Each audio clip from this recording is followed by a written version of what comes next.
eu tava até revendo. Eu não sou nenhum entendedor assim. Então, eu até tenho certeza que tem aí de pessoas de vocês que sabem muito mais sobre psicologia, psicanálise do que eu. Eu sei assim muito rasamente esses aspectos. Então, assim, eu vou trazer só uma pincelada aqui de um conceito do Jung, porque eu estava revendo alguns textos dele essa semana, e alguns textos onde ele fala da intuição, e que ele falava da intuição como a nossa capacidade, tá? Veja que interessante, a nossa capacidade de olhar para o desconhecido. Então, a intuição, e ele colocava como uma ferramenta psicológica, já falamos dessas ferramentas psicológicas, são 4, dessas ferramentas psicológicas, a intuição sendo uma delas, e a intuição sendo uma ferramenta humana, ou seja, em total acordo com a ciência yógica, que também coloca a intuição como uma ferramenta humana. Eu não sei se todas as áreas da psicologia, da psicanálise, compreendem a intuição como uma ferramenta humana, mas ele colocava dessa maneira, como uma ferramenta, uma função psicológica capaz de observar o desconhecido. E veja como isso é muito relevante. Porque a gente tem em nós, é um acesso que você tem ao desconhecido, aquilo que ainda não foi revelado para você, que será revelado num período de tempo. Então, durante um período de tempo, se você mantém uma estrutura, continua suas práticas e você continua agindo, você vai resolver aquela questão, inevitavelmente você vai resolver, e aí sim você saberá aquilo que até então era desconhecido. No entanto, naquele instante, a intuição poderia já contemplar este desconhecido que ainda não foi revelado, e isso como uma função humana. Então, a intuição tem um grande papel nessa nossa possibilidade de olhar para a vida. É evidente que você não vai conseguir permanecer aí, a gente conversou sobre isso ano passado inteiro, se você não tiver um sistema nervoso fortalecido. Mas por isso que, dentro dessa ideia do Jung, ele coloca a intuição como uma função do próprio cérebro, e que o cérebro se conecta diretamente com o nosso sistema nervoso. Então, se a gente fosse pensar nessas 4 funções que ele projeta, psicológicas do humano, então ele vai dizer lá que nós temos então, e alguns de vocês já podem até ter ouvido falar nisso, então nós temos uma área aqui dentro do cérebro, conhecida como a área reptiliana. Então, seria a área mais nuclear lá do cérebro, lá dentro do cérebro, mais dentro aqui, tá, da cabeça, uma área conhecida como área reptiliana. Essa área estaria assim conectada com as nossas funções vitais e com o senso de sobrevivência.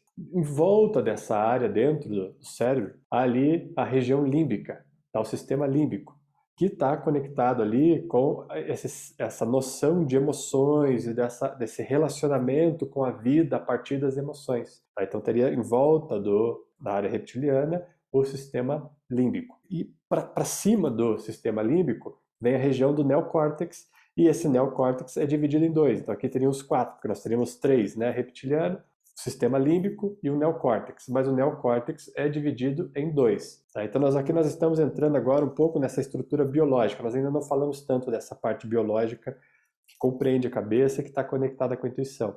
E a gente vai agora compreender como é que isso pode estar conectado. Eu vou dar uma pincelada nesse momento por cima dessas áreas. A gente vai talvez aí ver mais para frente, mais aprofundado cada uma delas, a gente pode entrar um pouco mais, desdobrar um pouco mais essas áreas para fazer as conexões com as pontes. Nós já vamos fazer algumas conexões hoje aqui, vocês vão perceber que interessante que é. Né? Mas nós temos então ali o neocórtex dividido em 2, o lado esquerdo e o lado direito. Sendo o lado esquerdo a parte mais racional, né? A parte lógica, a intelectualidade, e a parte direita, a intuição. Então, a parte direita do neocórtex está correlacionada com essa função da intuição, a capacidade de olhar o desconhecido, aquilo que ainda não apareceu ali, né? Você está caminhando para cá, tem uma esquina aqui, o seu lado direito consegue contemplar aquilo que ainda não virou a esquina.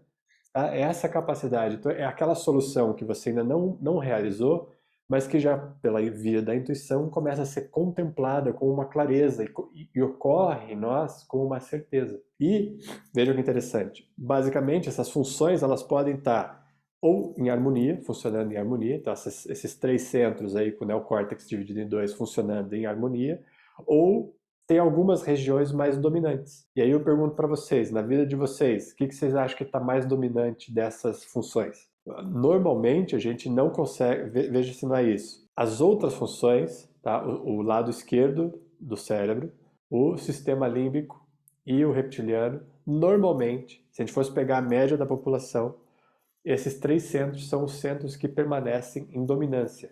E o lado direito fica sempre negligenciado, não é isso? Normalmente é assim que acontece. E nós podemos criar uma espécie de harmonia, porque todos eles aí estão aí para serem usados. Tá? E aqui que eu venho trazer, por exemplo, uma primeira conexão. Veja se não faz sentido. Como no sistema biológico, nós temos uma representação daquilo que nós já estudamos numa determinada faixa do sistema energético. Nós não falamos sobre os grandes algum tempo atrás? Os três grandes, Brahma grande, Vishnu grande e Shiva grande? Não comentamos esses três grandes? São os três nós, aí, ou os três ganchos, né, ou os três grandes portais do humano. Como que nós temos aqui no sistema aqui biológico, dentro da função psicológica, nós temos lá então o reptiliano, que cuida das questões de instinto, sobrevivência, Brahma grande, as questões mais densas. Nós temos aqui então o sistema límbico, que cuida das emoções, do relacionamento, Vishnu grande. Está conectado com o Vishnu grande, fazendo essa ponte aí no sistema biológico dos processos desse compartilhar, desse transbordar e de dar sentido a si por aquilo que transborda e não por aquilo que é recebido pelo outro, que vem dessas emoções, que quando você está preso no que o outro recebe, as suas emoções viram uma montanha-russa, porque varia de acordo com cada pessoa e com cada momento de cada pessoa a receptividade do que você é. Então, a sua noção de si fica variando conforme o contexto. E isso cria uma alta instabilidade para a gente. Então, esse âmbito aqui do Vishnu grande conectado então com o sistema límbico. E aí nós temos, veja que como é precisa essas questões, né? Nós temos então em volta dessa região o neocórtex, que é dividido em dois. E quando nós comentamos do Shiva grande, qual era a grande questão do Shiva grande para nós ultrapassarmos? É o grande desafio do Shiva grande. O senso de si baseado naquilo que se sabe. Ou seja, uma alta exuberância do sistema do lado esquerdo do cérebro, dominando todos os processos e centralizando nele o sentimento e a noção de si. Quando, na verdade, o processo de romper é ir em direção mais ao lado direito, onde a intuição possa vigorar como uma realidade e o lado esquerdo ser usado como inteligência crítica diante da vida. Mas não é para você abandonar o lado esquerdo, como eu falei, eles precisam funcionar em harmonia. Mas o que acontece é que, justamente no Shiva grande, esses dois polos são o embate desse grande centro que justamente é aqui na altura do terceiro olho, do sexto chakra, dessa instância que a gente vem conversando aqui. Então, dentro do nosso sistema biológico, a gente tem um paralelo com o sistema energético. E essa é uma forma de você observar. Então, se você tem um olhar que vem pelo sistema biológico, você pode compreender que dentro dessa estrutura psicológica existem essas funções e que essas funções também podem ser trabalhadas diretamente com as mesmas práticas que nós trabalhamos os grandes, porque elas estão lidando com as mesmas questões da vida, com o mesmo sentimento de resposta à vida e com o sentido de si a partir dessa dinâmica. Se nós conseguimos nos conectar e ampliar a atuação do lado direito, por exemplo, nós conseguimos nos conectar com a intuição. Então, conseguimos dar o sentido de nós, né, o sentido de si mesmo, passa a não depender daquilo que se sabe, porque justamente o lado direito é a nossa capacidade de se conectar com aquilo que não foi revelado ainda. Então, como é que você vai dar um sentido para você mesmo sem que você tenha se conectado com aquilo que ainda não foi revelado? Então, você não sabe o que é. Como é que você vai dar sentido a você mesmo se você não sabe o que é que vai acontecer? E aí você precisa confiar de que o sentido está sendo dado a cada passo, com uma claridade, como um clarão, com uma certeza. Então, a intuição traz para o presente aquilo que ainda o intelecto não reconheceu como realidade. No entanto, a intuição já sabe que aquilo é uma realidade. E essa é uma grande confusão que ocorre na nossa percepção, porque quando a gente favorece esse lado direito, ele tem um estímulo de que a certeza já está lá, mas, no entanto, nós temos um lado esquerdo muito dominante também. Esse lado esquerdo vai começar a duvidar dessa certeza que ocorre no lado direito e vai começar a colocar argumentos de dúvida. Porque como aquilo não foi revelado ainda, como pode ser uma realidade? No entanto, o lado esquerdo tem a capacidade também de confiar profundamente nesse estímulo do lado direito, acolhendo esse estímulo e relaxando sobre ele. Por isso, essa região do cérebro se conecta diretamente com o nosso sistema nervoso e depende da fortaleza do sistema nervoso. Por isso que a intuição só ocorre depois que a gente passa pelo 5. Sem o 5 fortalecido, não tem esse campo da intuição. E por isso que essa região toda aqui da cabeça é muito significativa para que a gente tenha um trabalho intenso nela, liberando, refinando, refazendo as conexões, deixando tudo afinado para que esse processo biológico dê suporte para o energético e vice-versa. Porque ou você intervém pelo meio mais denso, ou nós podemos também vibrar e limpar os campos eletromagnéticos, organizando o sistema energético e dando suporte para que o sistema biológico se organize também, seja puxado para cima.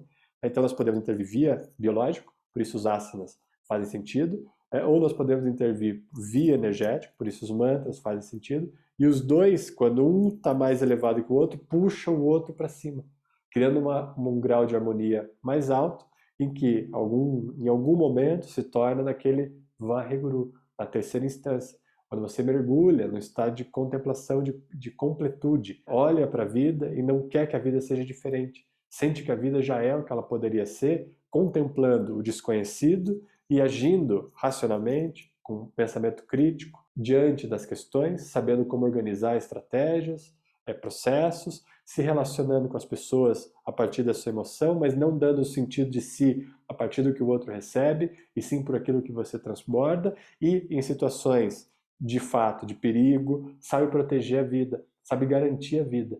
E veja, dentro do cérebro tem essa área que garante a vida. Então a intuição também está ali para garantir a vida.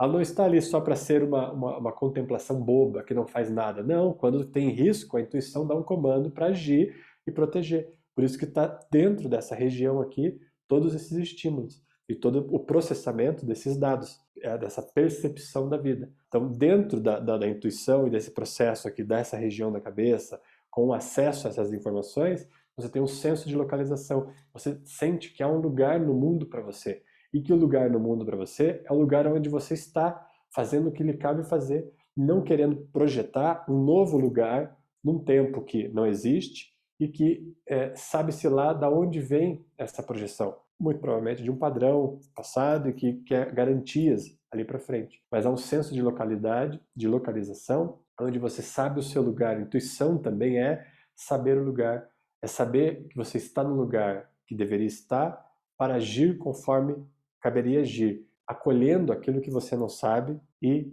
otimizando a vida a partir do pensamento crítico, a partir daquilo que é possível saber.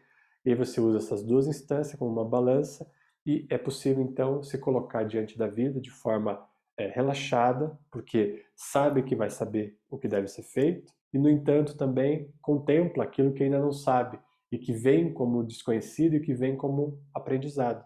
Então nunca se esqueçam que, diante da vida, o desconhecido sempre vem como aprendizado. Não tem como o desconhecido vir como outra forma, porque ele justamente é desconhecido. Então, inevitavelmente, você vai aprender simplesmente porque é novo, porque é algo novo que surge para você. E aí você precisa aprender a se relacionar com o novo. Então, o aprendizado, mesmo que seja uma coisa boa, a gente pensa aprendizado, a gente já se conecta e pode ter uma relação com as situações ruins. Então, a situação ruim traz aprendizados. Não, mas situações boas vêm como novas e surgem espontaneamente, sem uma manipulação, ao aprendizado do novo, o olhar do novo, o olhar que sente beleza por perceber o novo, por perceber a vida acontecendo simplesmente e tendo a capacidade de agir, sabendo que pode agir e sabendo que pode intervir na vida da forma como cabe, agindo e estando a serviço. Então, quando a gente atua nessa estrutura aqui do cérebro, nós potencializamos essa capacidade de se relacionar com os grandes, com isso que os grandes propõem como desafios e como propulsão diante da vida, para que se passe e possa se reconhecer mais livre das velhas amarras e, ao mesmo tempo, essa estrutura biológica que processa os dados, que reconhece o momento, que reconhece a vida, sabe o que é perigo, sabe o que é relacionamento e sabe quem é a si mesmo porque contempla o desconhecido. A beleza de saber quem se é essa contemplação, a possibilidade da contemplação do desconhecido. Você não sabe quem você é porque você já sabe coisas. Você sabe quem você é porque você descobriu que a vida apresenta sempre algo novo e que você está fora do comando, está fora do controle intelectual da vida e pode contemplar a vida acontecendo. Isso é saber quem se é e não ter informações sobre si. Isso não é saber quem se é. Isso é você conhecer, aí, na melhor das hipóteses, o seu passado. Tá? Na melhor das hipóteses, porque o passado é interpretação também. Então, na melhor das hipóteses, ter informação sobre si é o reconhecimento do passado, algo que já não existe. No entanto, a contemplação do desconhecido é sempre o que está por vir. Porque o desconhecido é sempre aquilo que está por vir. E aí você pode mergulhar num estado de relaxamento para contemplar isso que vem, se abrindo para ele e sendo esse desconhecido. A intuição é o que você é. E ela é o desconhecido que ocorre com uma garantia da vida em movimento.